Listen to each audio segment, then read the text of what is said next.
and we reconsidered the definition of risk. Risk we defined since 93-95 as the probability of an event times the consequences. And before, in the Act of 1960, the safety standards were designed based on hazard only, or the probability of an event, 1 in 10,000. But we did not take into account the consequences for population or for economic loss or for ecosystem loss. So the consequences were added to our risk management strategy.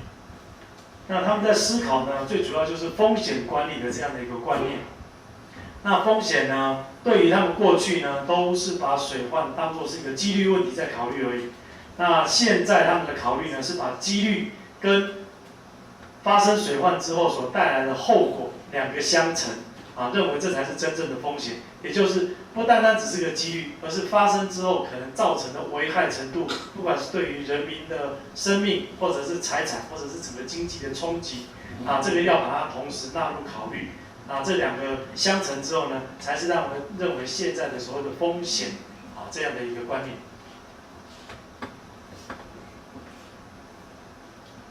In addition to the extreme events, we also had to see or consider the outlooks for the future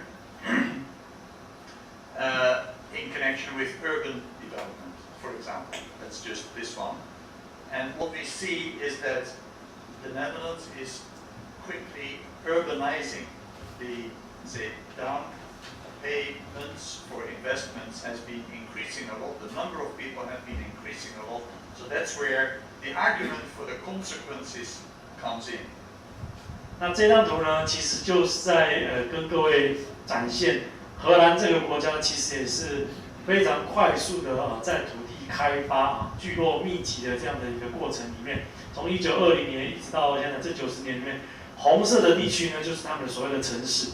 那各位看到一个城市的大量都市化的程度，那当然因为都市化的程度，就刚刚提到风险管理里面，越是都市化，他们其实的脆弱跟这个万一有水患之后所带来这些后果是非常非常大，所以他们整个思考的时候呢，就会把这个国土的整个开发观念也会纳进来在当中一起考虑。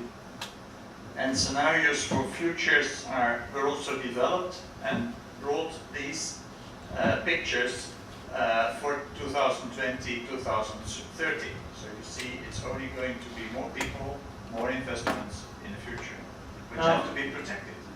那这个就是他们国家在未来50年呢，重大的一些投资开发的一个图，那跟他们的这个水患易淹水地区的这整个图的一个套叠。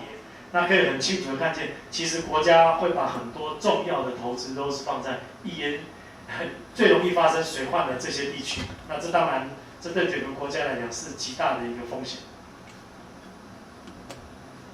Looking at climate change, the drivers or the pressures are coming from 4 sides in the Netherlands. One is coming from the upstream rivers. The second is from the sea. The third is from rain showers. We now get sometimes freak rain showers. And the fourth is coming from the ground, salinization, etc. 他们整个国家的水患，他们把它界定大概有4个威胁的来源。第一个呢，就是上游，就刚刚讲莱茵河从上游所带下来的这大量的这个洪水。第二个威胁是从海面来的第三个威胁是从天上来的，就降雨。那他们现在已经越来越常发生这种非常短促而急促的一个强降雨。那第4个威胁是从地底下上来，就是他们的土地呢，面临一个土壤盐化的一个问题。From the National Meteorological Office, we have, through models and scenarios, we have learned, or we know, that we should expect a temperature increase, and that the temperature has already increased since 1900 by 1.7 degrees Celsius, the sea level has gone up by something like 24 centimeters since 1887, and the river discharge of the Rhine and the Meuse is also increasing. These are real-time increases in temperature, sea level, and river discharge. 那根据他们的整个国家气候的这些观测资料呢，他们就发现，在过去这100年，就20世纪的世界平均值气温增加大概是0.8，但是他们荷兰大概是它2倍啊。然后也看到了整个海平面上升，在荷兰这个地区是很明显的高过世界的平均值。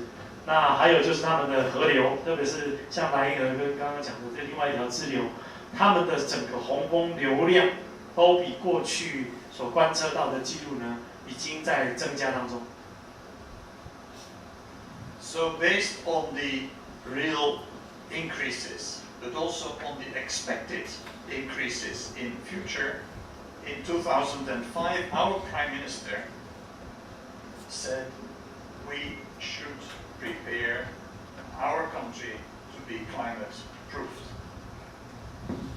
那因此，在2005年，就是荷兰的总理他就提出了这样的呼吁，就是说，这整个国家应该开始要来预备防护这个整个气候变迁，所以他们有一个荷兰的这个 climate proof 这样子的一个国家型的一个整合大计划。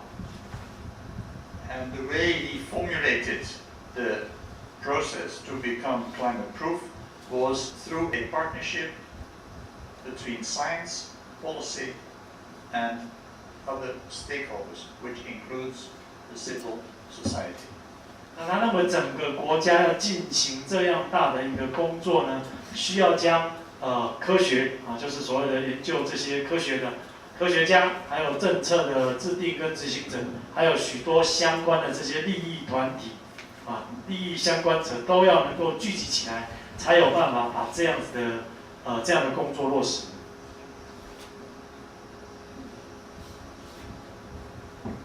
Because we want to stay. We want to stay in the Netherlands.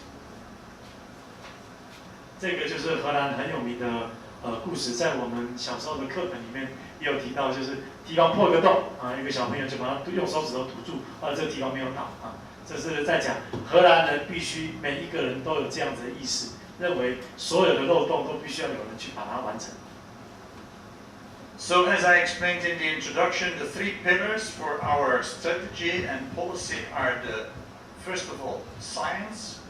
We have to know credible information. We have to develop credible information upon which to build policies and strategies by the government. And then also credible information as also to build the public support in our society. 那刚刚有提到3个最重要的支柱第一部分呢就是科学界，那科学界必须要提供出可以让民众信赖的一些资讯，也让民众呢